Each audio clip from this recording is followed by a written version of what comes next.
Mental well-being is a silent pandemic. According to the WHO, depression and anxiety cost the global economy over $1 trillion every year. It's time to make a difference.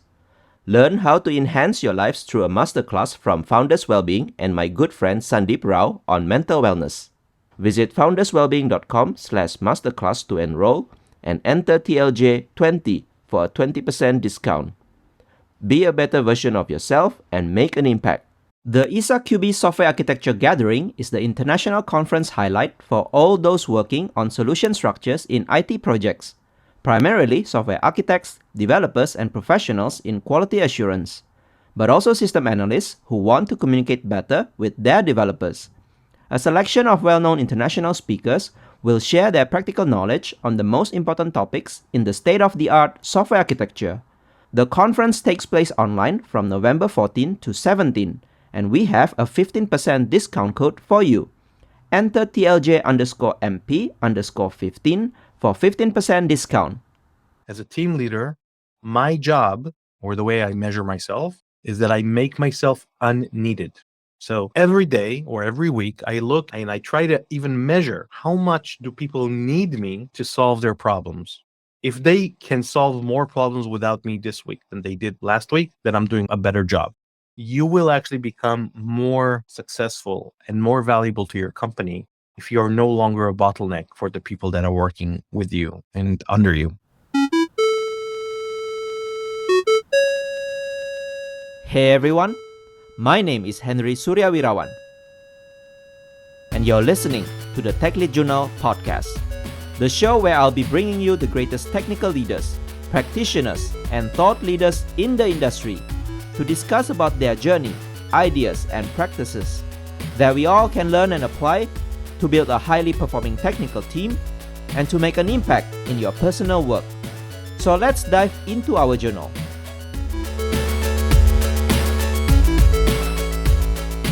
Hello again to all of you, my friends. Welcome to the Tech Lead Journal podcast, the show where you can learn about technical leadership and excellence from my conversations with great thought leaders in the tech industry. And this is the episode number 110. If this is your first time listening to Tech Lead Journal, subscribe and follow the show on your podcast app and on LinkedIn, Twitter, and Instagram. And if you'd like to support my journey creating this podcast, please subscribe as a patron at techleadjournal.dev/patron. My guest for today's episode is Roy Osherove. Roy is the author of Elastic Leadership and the Art of Unit Testing. In this episode, we discussed his leadership insights from the Elastic Leadership book. Roy first shared how he came up with the concept taken from his learning experience and described what Elastic Leadership is. He explained the different leadership styles based on the three theme phases, which are the survival mode, learning mode, and self-organizing mode, and advised how leaders can adapt and transition their leadership style from one phase to the other in order to lead more effectively. Roy also shared about the Team Leader Manifesto and the Line Manager Manifesto to provide some guidance on how leaders can grow their teams towards self-organization and self-sufficiency. I enjoyed my conversation with Roy, and Elastic Leadership is one of my favorite books learning about how we can adapt our leadership styles more fluidly based on the themes phase. If you also find this episode useful, please help share it with your friends and colleagues who can also benefit from listening to this episode. I really appreciate your support in sharing and spreading this podcast and the knowledge to more people. And before we continue to the conversation, let's hear some words from our sponsors. Devternity is the top international software development conference with an emphasis on coding, architecture, and tech leadership skills. The lineup for this year is truly stellar and features many legends in software development. Names such as Robert Uncle Bob Martin, Ken Beck, Scott Hanselman, Venkat Subramaniam, Kevlin Henney, Alan Holub, Mary Poppendick, and many other prominent names, including some of those who have also appeared in this podcast before. The conference takes place online, so you can enjoy it from the comfort of your couch. We spoke to the Devternity organizers, and I'm happy to share that Tech Lead Journal has got the 10% discount code for you. Enter the promo code AWSM_TLJ when you purchase the ticket on devternity.com. Here's the promo code one more time, AWSM_TLJ. Depending on the time when you purchase the ticket, early price is still available. See you there. Today's episode is proudly sponsored by Skills Matter, the global community and events platform with more than 100,000 software professionals. Here, members can organize their learning experiences around the technology topics they care about most. You get on-demand access to their latest content, thought leadership insights, as well as the exciting schedule of tech events running across all time zones. So whether DevOps or data science is your buzz, or you're a fan of functional programming or all things cloud, you can make real connections with people who share your interests. Head on over to skillsmatter.com to become part of the tech community that matters most to you. It's free to join, and you will find it easy to keep up with the latest tech trends. Hello, welcome back to another new episode of the Tech Lead Journal podcast. Today we have a guest named Roy Osherove. He's actually an author of a few books that I have read, books such as The Art of Unit Testing, Elastic Leadership, and he's also coming up with the new edition of The Art of Unit Testing and also Pipeline-Driven Organization, which is still in progress. Roy is someone who I have been trying to arrange this interview, so I'm really glad to have this opportunity today to actually talk to him. So Roy, when I read your book, Elastic Leadership, I think it was one of the insightful books that I read, especially teaching about leadership stuff. So hopefully we can discuss a lot about that book today. And yeah, looking forward for this conversation. Wonderful. I'm really happy to be here and looking forward to a stimulating conversation. By the way, I really hope this is going to be like a two-sided thing, not just me talking, but having a real conversation. Sure, happy to have that. But first of all, I always like to start my conversation by asking the guests to share more about their career. So any kind of highlights or turning points that you think worth to share with the audience here?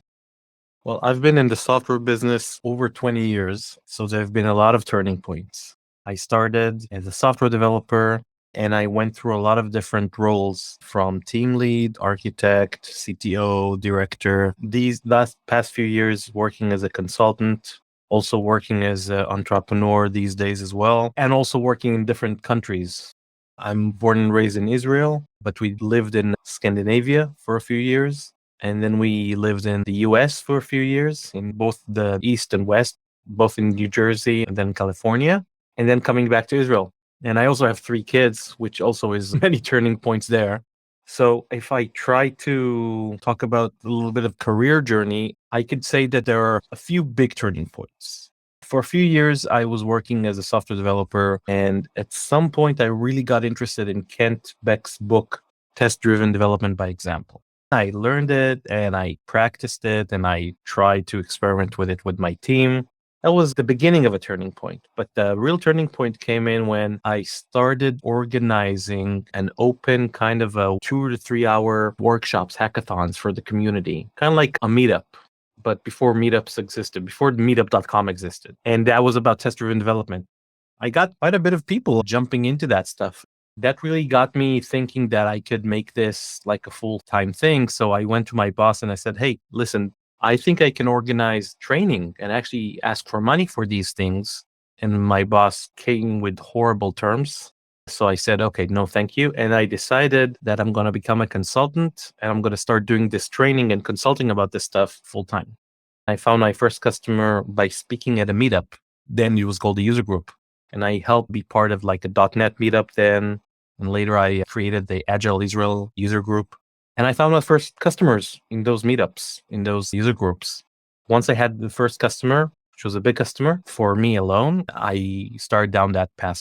So I had 2 clean years of just working with 1 or 2 customers, learning a lot, making a lot of mistakes as a consultant. So I've been on and off as a consultant for the past 20 years as well. And I find that I've been working 2 or 3 years as a hired person and then 2 or 3 years as a consultant, etc. So I'll dive into something, I'll learn a lot of stuff, I'll go out and I'll start spreading across multiple organizations and then come back in. So the turning point was realizing I can do this training stuff and enjoying it.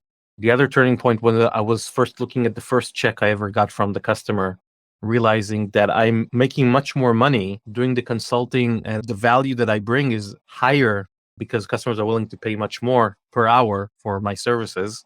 And so that was a huge turning point because I decided I'm not going to do just hired from that point on. I'm going to do whatever works best for me, which is a hybrid approach. And ever since then, it's been training and then writing books about that training and then speaking at conferences about those books and then consulting about those books and then moving on to the next thing, learning that stuff, practicing it, writing about it in blogs, writing about it in books, doing consulting about it, blah, blah. So it's like this cycle that I seem to be going through, which I'm still going through right now. If you ask me, I'm always in the middle of like 2 or 3 cycles with 2 or 3 pieces of parallel skills that I'm either learning or teaching. And so there's always something to fall back on as a consultant. If I had stayed with test-driven development and unit testing, at some point it would run out, basically. I mean, there's always work in that, but you have to be able to reinvent yourself and learn these things and grow. And then you bring more value. So these days, I have a lot of different facets that I can talk about and consult about. And all these things are related to things that I really, really care about. So to me, they're like a Marvel MCU. Each facet is a specific skill that I wish developers had.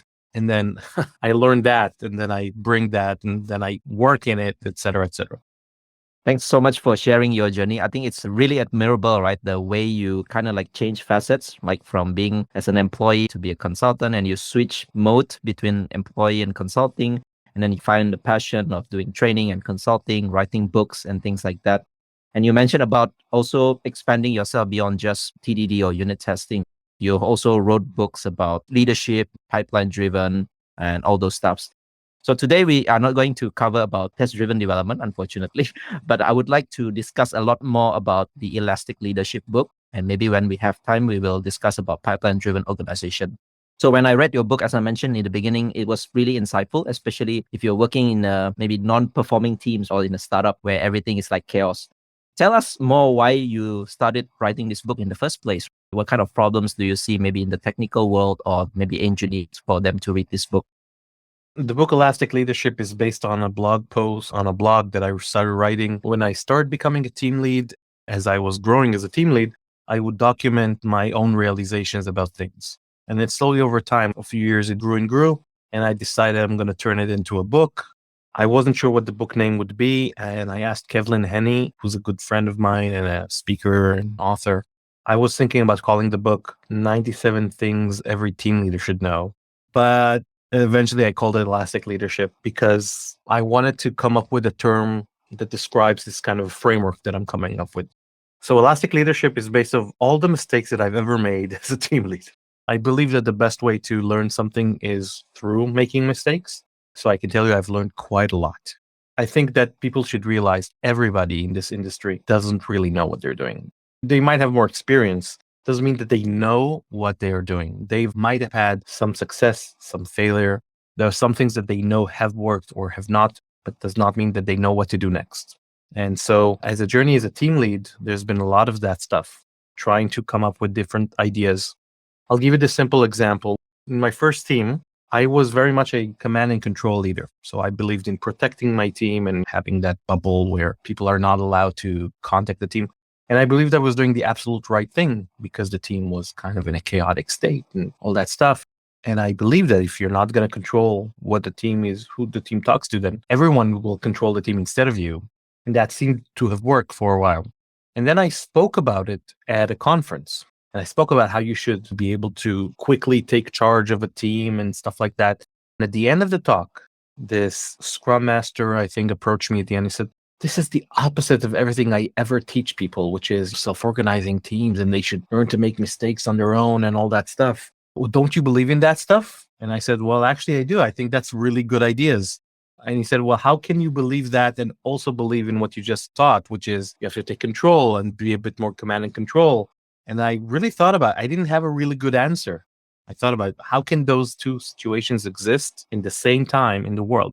That was a big realization for me, is that they don't. The same team can have different contexts.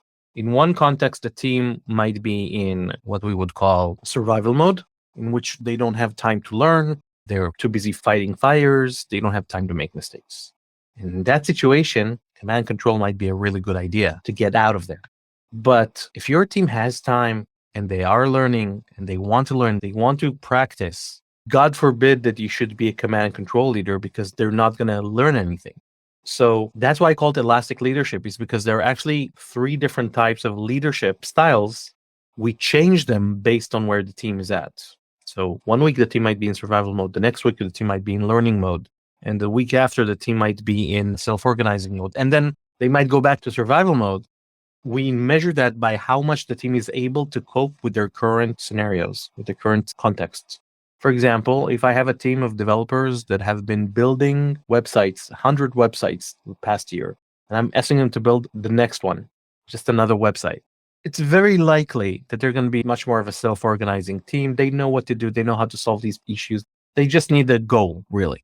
But if I ask that same team to connect my glass of water to my laptop, and they don't have the skills to do it, and I immediately said, okay, we have a deadline and we need this by that, or at least we need something, the team would immediately be in what we call survival mode because they're probably overcommitted. They don't even know how long things take. They don't have time to learn, and they might not even be able to discuss with me how to change the situation. In that situation, a command and control leadership might work. But in the other situation, a self-organizing team, it's really best to leave the team mostly alone, not tell them how to do their job, but just tell them what you need done. They'll figure it out. And in the middle between those two extremes, there is the learning mode. That's the team that has time to learn, is actively engaging in learning. Well, the example that I use is, imagine that you have a kid and you're teaching your kid how to tie their shoes for the first time. How long and how many times would they need to practice before they tie their shoes as fast as you? And the answer is not going to be 5 minutes, probably not even 5 days. It's going to be a long while, a few good weeks, maybe even months, where slowly practice, and it's very frustrating. This is what learning really feels like. But in many situations, we go to a company and we say, okay, those people don't know how to work in TDD, so let's just give them an extra 20% of time. But truly, what we should be looking at is 5 or 10 times more time to actually do and make mistakes and learn things the hard way, or at least a month or two. So learning mode is actually very difficult to be in because learning mode requires that you re-estimate some of the stuff that you're working on so that you can redo it, but this time with learning built in. So with the mistakes. But if you're in survival mode, you have to realize you're in survival mode. And then the only way to get out of survival mode is to make time to learn. The only way to make time to learn is you have to look at the current commitments and then remove whatever you can and finish whatever you cannot move. And within a month, you move into learning mode and re-estimate things. So this type of framework, these are things that I wish I knew or someone ever told me as a team lead, because I didn't even think about those things. Those are the things that nobody really talks about. It's the glue between people. It is not Scrum. It is not Agile. It's not all those things. These are specifically methods for handling reality. And so a way to grow self-organizing teams. That's the way I think about it. So it's very interesting when I also read about these three phases of the team, right? Because as you mentioned, a team has a different context. And one day they could be in survival mode. The next day they could be in learning mode. The next day could be self-organizing, but then they can change to another mode. And as a team lead, sometimes we are not trained to understand about this context. And in the first place, you mentioned that you wish you know all of these things, right? Because many times as a team lead, especially the new ones who just got promoted from being a good IC, they just got promoted as a team lead. They don't understand this kind of nuances. In your book, you actually have this really interesting manifesto, a team leader manifesto. Can you tell us more about this manifesto and what should be the responsibility of a team lead from your view? So the manifesto is basically, it's a compass. My realization for myself is that as a team lead, I have no idea if I'm doing the right thing. I need a moral compass, something that when I'm dealing with a dilemma, it allows me to decide which choice to make. If someone comes to me and says that they want me to help them with a problem, should I let them solve the problem alone? Should I solve it for them? Should I do something else instead? So the Elastic Leadership Model is a moral compass, and the manifesto is basically a way to explain it.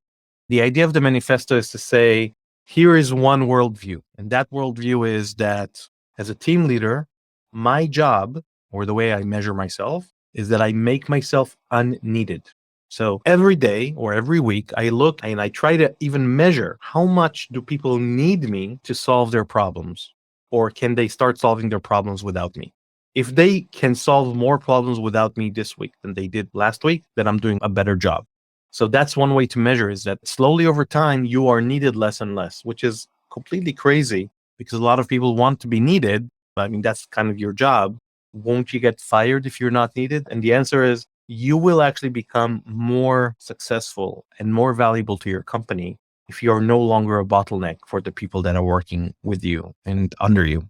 Which means that every time you are the only person that is able to make a decision or that needs to be consulted with or that has the experience to give an opinion on what to do something, and people will not move forward without you, you're essentially a bottleneck. Another way to say it is that you are a bus factor. A lot of people have already heard this, but let me just define it. A bus factor is the number of people that have to get hit by a bus for the team to stop working. And a bus factor of 1 means you have this person in the team that if that person doesn't come into work tomorrow, the team is screwed. They don't know how to do that specific person's job. So a person that knows how the build works, or the manager or the leader that is able to sign or make a specific decision, or an architect that has to sign off on something, et cetera, et cetera, et cetera. So as a team lead, I want to remove myself as a bottleneck over time more and more. We also believe a few different qualities. We believe that it's just as important to understand how people work instead of just machines. So we need to understand how people work. We need to understand psychology a little bit because part of our job is working with people. I think that's more important because computers do exactly what you tell them. In fact, if you could get rid of people in the software business, everything would be much easier. We can't, unfortunately. So you have to understand people better. Another thing is that we adopt a leadership style that keeps changing instead of a one size fits all, which means that we look at the current phases of the team and we see where the team is and we change our leadership style based on it. And lastly is we believe that people need to grow under our care, which means that one way to remove yourself as a bottleneck is to grow the people that are working with you. So they learn new things. So they learn how to think like you think. They don't need you. And that's a very powerful feeling. So growing people and challenging them to get out of their comfort zone would be one of those things. That's a very difficult thing for a lot of leaders to do because sometimes people don't like getting out of their comfort zone. But if you're trying to get your team into learning mode, the whole point of learning mode is that you feel uncomfortable. The whole point is that you're trying to learn things that you've never done before, which feels really, really sometimes frustrating or annoying. So all these things together, they form this moral compass. Every day, am I a bottleneck more or less? Am I challenging people? Do I pay attention to human interactions and understanding how they happen? Am I changing my leadership style? All those things together. That's the manifesto, really. So when I read this manifesto, definitely it strikes me because as a team lead, sometimes we tend to focus more on like projects, tasks, and also hitting the deadlines, making sure the code quality works and things like that. Sometimes we tend to forget the people aspect. Or, for example, changing our leadership style as well, which I think is really crucial, coming back to the 3 team phases. And also you mentioned that the job of a team lead is to grow the people and to be able to remove themselves from the bus factor or the bottleneck equation, right? So I think this is also a very critical thing because, yeah, as you mentioned, a lot of team leads probably think by being there as a leader, they are like the crucial person inside the team, maybe to make decisions or maybe to advise people and things like that. But actually a true team lead that is successful is someone who can remove themselves out of the equation more and more. So thanks for sharing about this. I also like this one phrase that I read in your book. Let me read it. There are no experts. There's only us. I think many times in any kind of a team, we all aspire to have someone who can come and save us, maybe consultant, maybe from books or whoever thought leaders. Tell us more about this phrase because when I read it, it's really interesting. There are no experts. There's only us. Yeah, my friend Jeremy D. Miller uttered it at one of the conferences, the all.net conference, I think. I really like that sentence. It goes to what I said at the beginning is that nobody really knows what they're doing. There are no experts, there's only us is kind of a lonely feeling because it means that at some point you're going to have to make your own decisions. There will never be the person that knows exactly the answer. Those that tell you that they know exactly the answer, they're probably missing something because it's like that effect. I don't remember the name of it, is that the more that you think you know, the more you realize how much you don't really know. Managers in different capacities with different experiences and leaders are still winging it. They're still trying things. At some point, you cannot just wait for someone to tell you what is the right thing to do, especially if you're a leader. That day will come, and hopefully it's come soon, is that you will have to make a decision and you will have zero idea what's going to happen. So you can try to delay the decision. You can try to learn more about it. You'll try to make it an educated guess. But at some point, you're going to have to jump feet first into that pool and actually try things and realize that there are no experts. You'll be in a room with other leaders and other managers, and you'll talk to them about those things that you're experiencing, what you're learning, etc. And at some point, you'll realize that they know just as much as you, or they don't know just as much as you, and they're all winging it. The higher up you go, the more surprised you will become just at how much people are really open to different ways of thinking. If you realize this, then that gives a very strong indication that if you come up with some way to try to change the situation, you might be surprised how much more people are willing to listen to you. Because we usually assume that, oh, the people are leaders, they already know so much. Why would they even listen to me? They are waiting, and they can't wait for people to come up with more ideas so they can try them. Some people are afraid to try ideas, and that's a different problem. But no one really knows. No one really has all the ideas. Some people have tried some of them. Some people might tell you, oh, I tried this idea. But don't think for a second that 50% of the time, if you're talking about someone, the other person might have less experience than you. Even if they at a higher role than you, they might even have less experience than you about that specific thing or problem or situation, etc. So if you feel like you have no idea what you're about to do, join the club. Welcome. Everyone who writes books like me and does consulting and speaks at conferences, they don't know more than you. They've just like talking about what they've learned on their own, the hard way. And they just seem like they know what they're talking about. So this elastic leadership stuff, it is a thing that seems to have worked for me. And I completely made it up. It is a framework that I decided to call elastic leadership. Who the hell am I to create this thing? Who gave me permission to write this thing? No, nobody. You can go ahead and create your own framework. Talk about it. The thing that really brings value to me is not that I created a framework.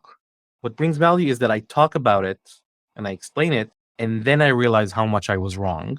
And then people talk to me and I learn something. So if you want the right answer, give a wrong answer. One of the best ways to learn is to put what you think your knowledge is out there and then see what the world throws back at you. To me, that's always been my motto. Hey, I tried learning test-driven development. Let's see, let's write a blog about it. Let's speak at a conference. And then suddenly you get sometimes slaps in the face like, oh, that doesn't make any sense. Like that guy who spoke to me about how can you talk about command and control, but we also want to do this. And that was after I did the talk. It's not before, but I already did the talk. And then after the talk, I realized, yeah, I completely missed this entire part. So when you see someone speak on a stage, don't assume that they're speaking because they've figured it out. They're speaking and they're in the process of figuring it out. And if you talk to them maybe in 3 months, their talk might be different. If they never change their talk, they're not learning anything new, and I would trust them less. For real, you want to look for people that keep changing their mind because it means they're learning something. Like the first version of Art of Unit Testing is completely different from the third version. Completely. Like I removed some chapters. There's some things that I don't like anymore, some things that I changed in the second edition, and they're not like small stuff. Anyway, some things stayed, which is good, but some things did not. So I think that's a very apt advice for a lot of team leaders, because sometimes when they are new in the job, sometimes they are like indecisive. What should I do in this kind of situations? And they wish somebody could tell them exactly what to do. I believe this is not an advice for people not to ask for help if they need help, but it's more about, yeah, sometimes you just need to believe in yourselves. Maybe you do research, gather opinions from few other people, right? But at the end of the day, there's only us. There will be no experts, so to speak, to come and help and solve the problems for you, right? I would even say you don't even have to believe in yourself. I would say the only thing you should believe is that you will make mistakes, and you have to get those mistakes out of the way as soon as possible. The only way to get that out of the way is to actually go ahead and do them. You don't know what they are. So the more decisions you start making, especially if they're a bit scary, the better you will become, the more experienced you will become, and you will learn. Let's say, for example, you have to do a serious one-on-one conversation with the person in your team. It's really scary, and there's a million ways to go about it. You don't have to research the million ways to go about it. You take a day, you maybe do a bit of research, and then you just do it. You do it not because you think you'll do okay. You do it because you have no idea what's going to happen, and you have to find out what's at the end of the talk. What will you find at the end of that conversation? And you might find, hey, that was easier than I thought, or I thought it would go this way and it completely went a different way. Or I thought that I will not be able to say something and I did say something. I thought the person will say X and then they said Y, or what I thought would happen did happen. Whatever it is, you have learned from that. So the next one-on-one will be better from your point of view. That's the important part. So don't think that you will get everything right. In fact, you will get most things wrong.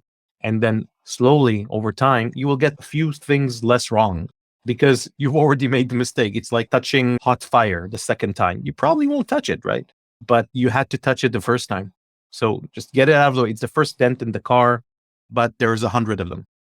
I really love this advice. So thanks again for giving this plug, because I think a lot of people in the tech, especially the engineers, we always have this imposter syndrome and we think that other people might know better than us, the speakers, the authors, maybe the guests in the podcast and things like that, right? But actually, it's not true. Sometimes we all just winging it, so to speak, or maybe we just give our opinions at that point in time, which might change in the future.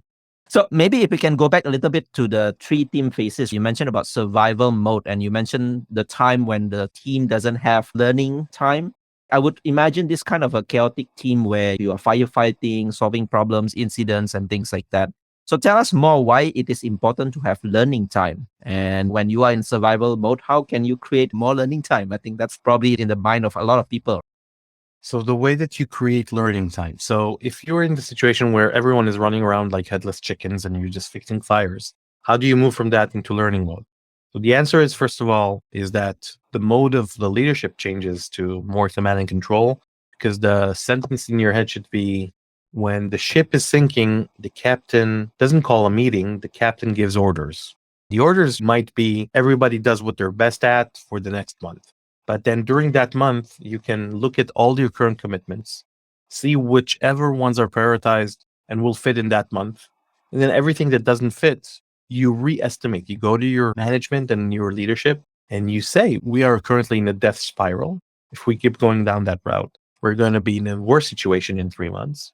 And so here's the way that I intend to get out of it. For the next month, we're going to finish whatever we can finish from these stories. After that, everything doesn't fit in that month. Re-estimate to 3 or 4 or even 5 times longer, prioritize, and then start working on it. And that's the way that we gain our sanity back. Now, some people might be listening to this and saying, yeah, never, because they're not going to feel safe saying that to their management. Some people will be safe saying that to management. They just don't know it. They're just afraid. One of the things that I highly recommend, there's a book by Jerry Weinberg called Becoming a Tech Leader. And he talks about the idea that leadership done right is a tough job. So if you're doing it right, it's difficult. If it's not difficult, you're not doing it right, in other words. A lot of leaders like to take the money, but not do all the difficult parts. And what are the difficult parts? The difficult parts are working with people, telling people things that they don't want to hear, changing and looking sometimes weak in front of others, stuff like that. So what I'm suggesting here is being very fragile and putting yourself out there and saying, we need to change the way we're working. You have to convince management. And that might be scary for a lot of people. That's exactly why you should probably do it, because it's scary. Because there are 2 things at play here. First, this is absolutely needed for your team. So you should do it for the team, because that's what you get paid to do, is to do all the tough parts, to talk all the tough conversations. If you're not going to say it, nobody's going to say it. Your managers don't know what the right thing to do is. They expect you to know. Otherwise, you're just taking the money, not doing the difficult part. The second thing is that by doing the scary thing, you will become a better leader, because you have to be able to be in a place where you're not comfortable, to be in a place where you're doing something that scares you, because you're also going to be asking the people under you to do those same things. You will ask them also to be uncomfortable. As you go into learning mode, you might ask them to do things that they've never done before, etc. And when that time comes, it has to be from an experience. You can't demand it from somebody, but not demand it from yourself. You have to come from a place of knowledge. So you'll know how difficult it feels to do that stuff. And when you talk to them and you explain, they'll see that you know what they're talking about. Otherwise, it will be theoretical and people will see it. So it's good for you as a leader to do the difficult stuff, because you want to ask your people to do difficult things. For example, back-end people to work on front end, or people that like to work alone to do pair programming, or people to let go of some of their decision and allow others to make some of those decisions, blah, blah, blah. There are a lot of different ways. So you have to be the example. You have to go and do those things. And then you'll see that it's not as bad as you thought it would be. And then you'll know that it's okay to also ask it from them, because it's not as horrible as it feels like. Going to management in many ways can also be great for you because management some of them will, some of them won't. Some of them will appreciate the fact that someone is finally telling them the truth because they probably already feel the truth. They already know what's happening, but they feel like they can't trust the dev team up until now. Maybe now finally there's a team they can trust. It's about building a new relationship. And some of them won't like it, and that's fine too. But the reality will not change just because they don't like it. So at least you're going to have to say it, because if you don't say it, the reality still sucks, and you're just saying that everything's great, which is absolutely wrong. So the hammer will come, but you're just pushing it further away. Yeah, thanks for reminding all these leaders who are probably in the survival mode. So you need to take charge. Command and control is the leadership style here, where you need to take charge and make sure that the team survives. That's the first probably priority for you as a leader, right? Yeah, And but not just survive as in stay in survival mode and just be strong, because a lot of leaders are actually very good at staying in survival mode. So there is a big anti-pattern here. A lot of people, the only thing that they know how to do is to work in survival mode. It's like they're great at waking up at 2 a.m, fixing the red build and doing all that stuff. The idea is that you are taking charge for a month. There is an end, there's an expiration date. And that is the scary part. The expiration date is when you actually move into re-estimation and learning mode. That's the difficult. A lot of leaders are already working great in survival mode, but they perpetuate it. They never get out of it. This is the problem. There's a cycle there. If I'm in survival mode and I keep fixing those fires, what happens? I just have more fires because I didn't take care of the things that I should have taken care of today, because I'm taking care of the things from 3 months ago. So the things from today are going to be there in 3 months for me. So I'm going to be in a perpetual motion. You have more features that you have to test and all that stuff. So things will just become worse and worse. That's the problem. It's not about managing yourself in survival mode. It's that in survival mode, you are command and control for a specific purpose. And that purpose is that you want to get out of it. And how do you get out of it? Well, you tell people what to do to work on the thing, but you prioritize and you remove commitments. And then you switch into the learning mode. The removing some of the commitments, that's the key part. Re-estimating, that's the key part. The command control is absolutely necessary, but a lot of people already do it. If you're not doing it, command control is really, really important. You cannot take a team that's in learning mode and then treat them as if they're self-organizing. For example, sending them on a 3-day TDD course and then expecting them to actually implement it. It's not going to work because they're going to get right back to work. They're not going to have time to implement it. Don't expect anything to change. Or calling up a meeting and letting people make mistakes in learning mode. You've already made all the mistakes. You don't have the bandwidth for extra mistakes at this point. You need bandwidth for more mistakes. Thanks for sharing this anti-pattern, right? So the goal is not for you to perpetuate and keep standing strong and be in the survival all the time. I think the key definition in your book, you mentioned about slack time, right? So the team in survival mode basically doesn't have slack time. It's all firefighting. It's all about resolving issues. But the team in learning mode starts to have more slack time. So I think this is a good kind of like definition or variable where you should aspire to have more slack time for the team.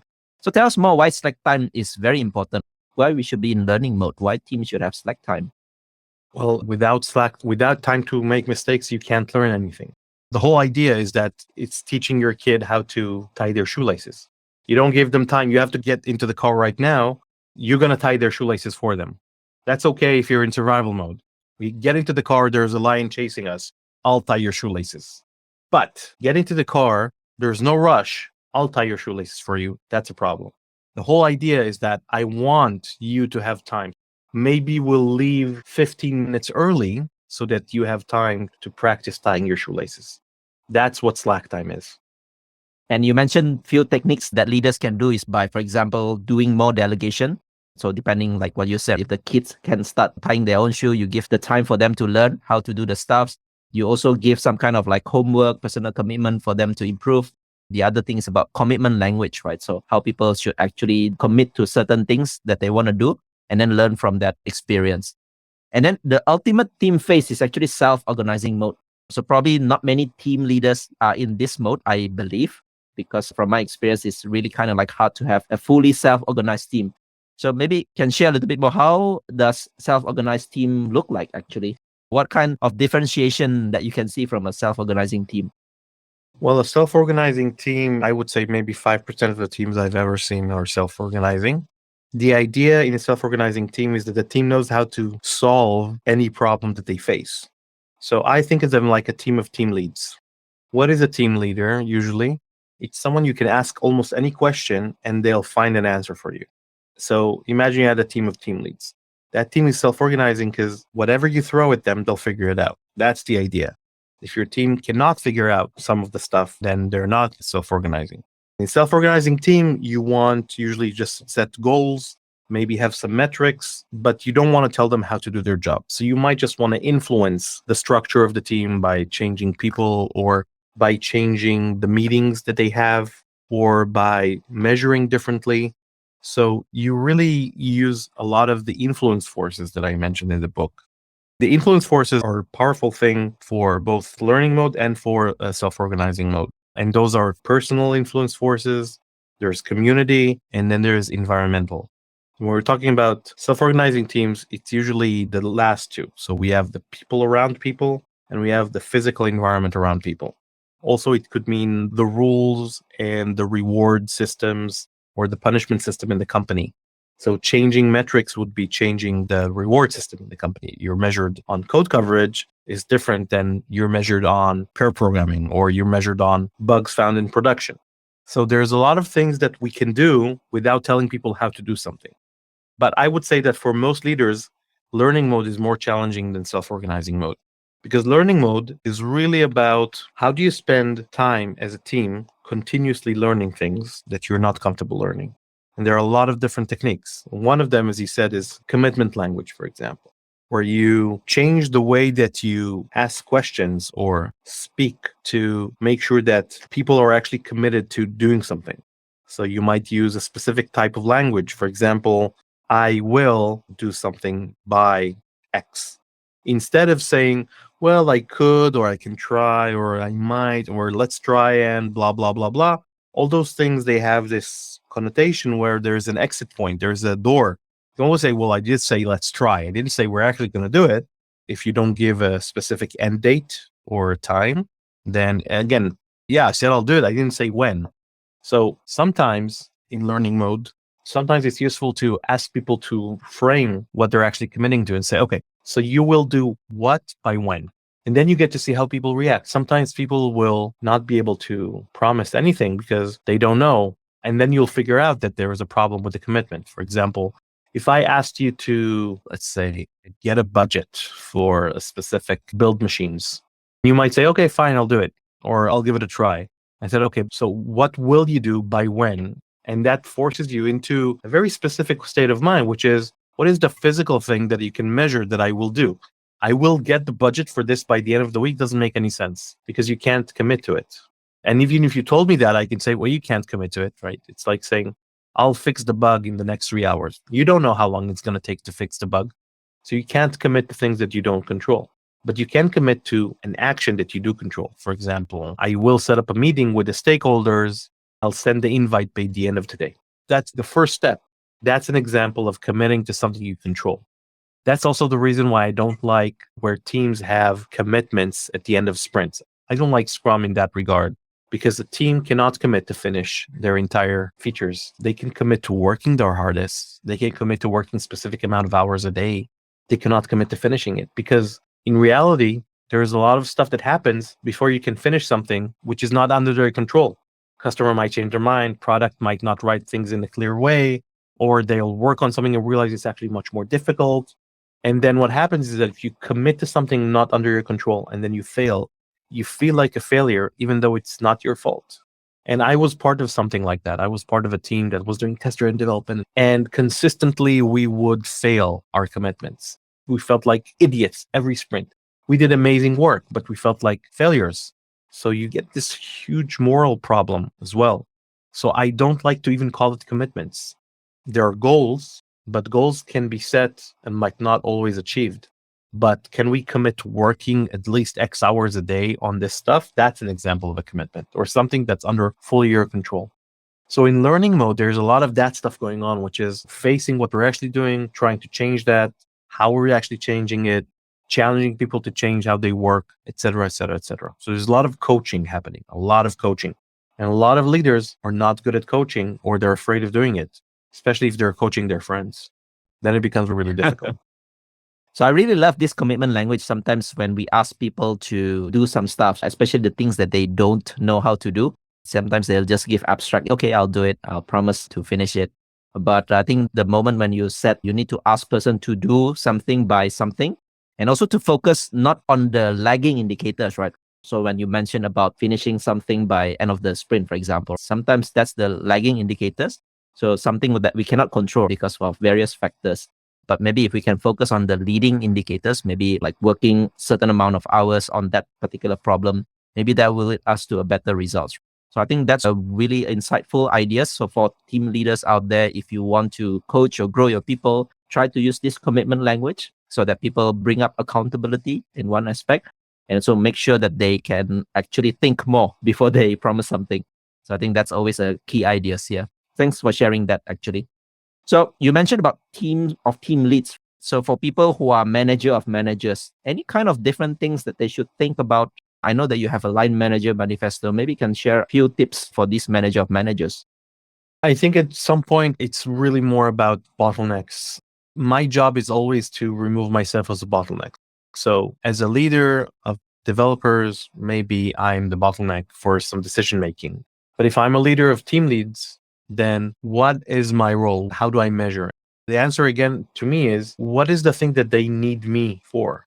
Do they need me for specific planning purposes because I see something farther into the future? Do they need me for a specific experience that I have?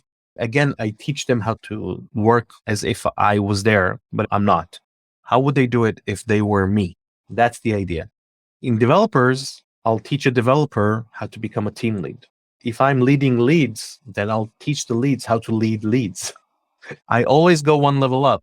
So if I'm an architect, I'll teach developers to think like an architect.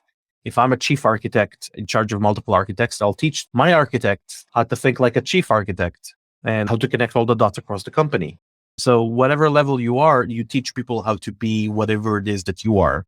That's how I think about it very, very simply. The reason you're there is because there are some things that you're supposed to be doing. And sometimes by definition, you're supposed to be a bottleneck. It's by definition because that's the company policy, but doesn't mean it has to be.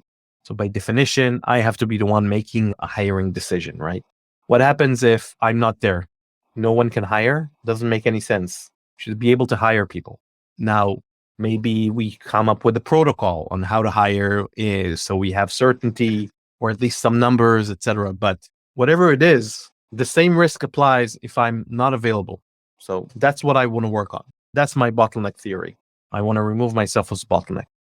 I just want to put a plug as well for your line manager manifesto. The goal is the overall long-term growth in skills of self-organization and self-sufficiency in every employee under your management. So like the things that we mentioned, right? Removing yourself as a bottleneck. I think the goal here is to have a self-organizing team and self-sufficient individuals. They should be able to solve problems by themselves. So thanks for sharing this plug. I really like all this elastic leadership concept. So as we reach the end of our conversation, I have one last question for you, which I normally ask all my guests, which is to share about 3 technical leadership wisdom. So think of it like advice or tips that you want to give to maybe aspiring team leaders out there. What would be your 3 technical leadership wisdom, Roy? So assuming that you're able to, and assuming that it's not going to ruin your life, take chances. Some people cannot take a chance, but take chances and try to do things that are out of your comfort zone. Try to do more difficult conversations. Second, learn as much about people as you can. Read as much as you can about people. Read everything by Jerry Weinberg and Johanna Rothman, the great authors and mentors. 3, I think you should always have a story in your head what you're trying to achieve. So if you're doing something and somebody asks you why you're doing that something, why did you choose that metric? Why do we want to change the structure of this team? Why bring this person? There should be an overall arching story that might change every few months, but you should always have an initiative or something that you're pushing for. And they all connect to something that you always believe in, which means that no matter what somebody asks you, it always eventually connects to something that you care about eventually, maybe in 10 years. So, for example, if you ask me about any of the books that I write or the consulting that I do or whatever, they are all connected to the same underlying set of principles that I care about. They're all connected. Like the pipeline-driven stuff, it's about continuous delivery. And it connects to the unit testing stuff. And elastic leadership is connected because changing an organization and transformation requires these leadership skills. They're all connected. So you should find the theory of everything that makes you tick. If you're in an organization and you're just doing something for the sake of doing it, then you're probably not going to succeed. There has to be a bigger reason, and you have to find that reason. And then you will always have a good answer when somebody asks you, why do you want to do it? And maybe at the beginning, the answer is, it doesn't feel right. Your job is to find how to explain it with a number or with a cost or something. This isn't right and I want to change this stuff. Or it could be, I believe that this makes me a better leader by growing people. And so that's what I do. That's my mantra. That's how I grow people. That's how I work. Just like if I'm a developer, this is how I write code. I document it. I make sure it's easy for people to read. Like every decision I make is related to that stuff eventually. So I would say always have a reason or an eventual reason for anything that you're doing, which is pushing some buttons. I'm talking about tactical and strategic decisions that you're making in the company or that you're pushing for or you're going to convince people to do. There should be a bigger reason why you're doing it other than this code sucks. That's a very small point. How about the other code? Are you changing this, but in an effort to make something bigger out of it? Are you changing this because then it enables something else bigger? Or maybe this is part of a set of actions that you're taking, which are part of a bigger strategy. Whatever it is, there should be something like a 1, 2, 3, 4-year horizon that you're pushing for. And it's okay. And it takes time. It's a marathon. But if you have that, there's always the next task, etc. It doesn't feel like you're just repeating yourself. And I think then it's easier if you have like this thing that you're pushing for. Wow, I really love the last one. So always have a story of what you want to achieve. And the best will be to connect to what you believe, right? Maybe the values or maybe the kind of aspirations that you want to do, right? It has to be, or you will not be able to stick to it. You will stop. It has to be something you really care about, then you want to see it happen. It cannot be somebody else's story. It has to be your, and maybe it's connected. Maybe you believe what that person said, but it's your story. It's the reason you get up in the morning in that company, eventually. I know you get up so you can feed the family and all that stuff. But as you're doing that stuff, is there any kind of change? I think it's okay to also say, I don't have a story. I'm not trying to change anything. I'm a 9-to-5 person. That's fine. But most leaders are tasked with situations that force them to make tough decisions. And when those tough decisions happen, they have to have a reason why they chose this specific thing.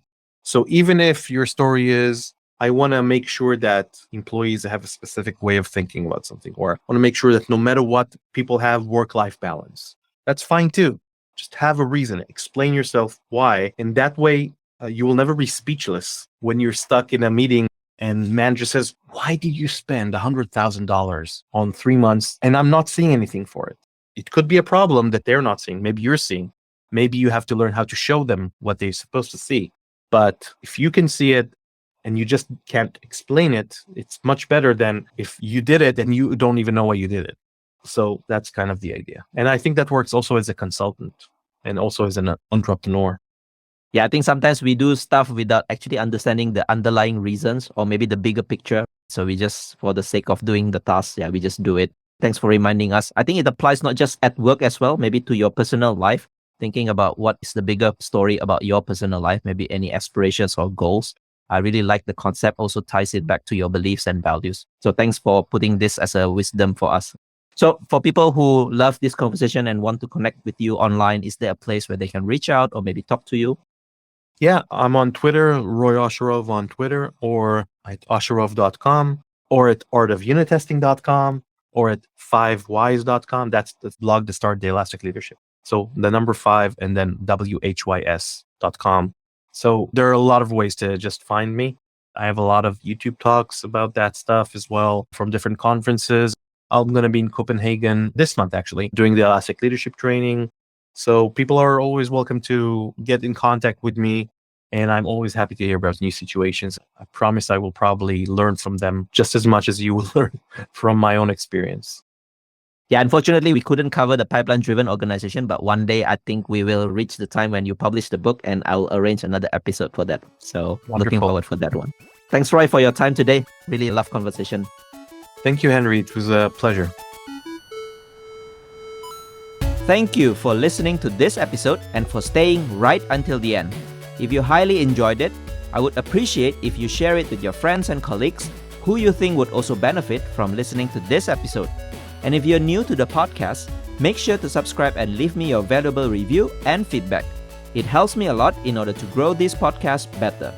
You can also find the full show notes of this conversation on the episode page at techleadjournal.dev website, including the full transcript, interesting quotes and links to the resources mentioned from the conversation. And lastly, make sure to subscribe to the show's mailing list on techleadjournal.dev to get notified for any future episodes. Stay tuned for the next Tech Lead Journal episode, and until then, goodbye.